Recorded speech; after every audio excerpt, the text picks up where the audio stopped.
Here on GoPSUSports.com, Brian Tripp joined by Penn State hockey head coach Guy Gadowsky. Coach, you start 1-1, a win against St. Lawrence on Saturday, but dropped the season opener to Clarkson on Friday night. What were your initial impressions of the first two games of the season?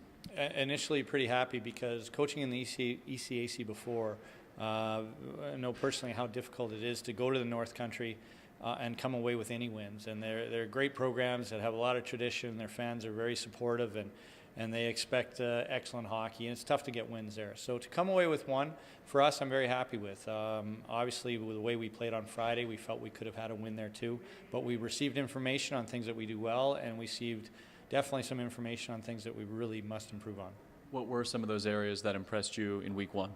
The fact that we finally got some synergy, like we feel good about the synergy of our D pairs. I thought our defense was excellent, both defensively and the way they move pucks.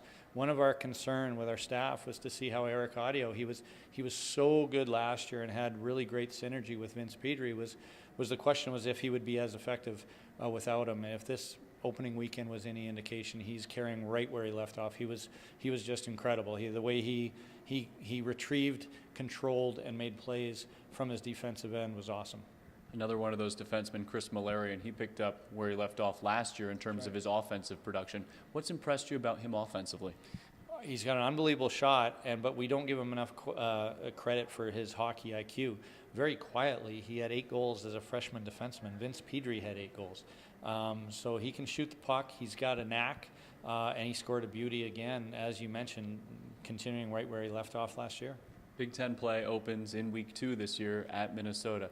Does this approach change at all for your players and staff? I don't think the approach changes. I think it's going to be a little bit different of a game from both programs. I think you can expect a few more mistakes that you normally wouldn't see after Christmas. So both teams are at a disadvantage that way. I know that what's not going to change is how intense it's going to be. And then obviously the last game we played, we beat them in double overtime, so I think we can expect a pretty good battle. Coach, appreciate the time as always. Thank you very much. Penn State head coach Guy Gadowsky with us here. He'll be with us every week on GoPSUSports.com.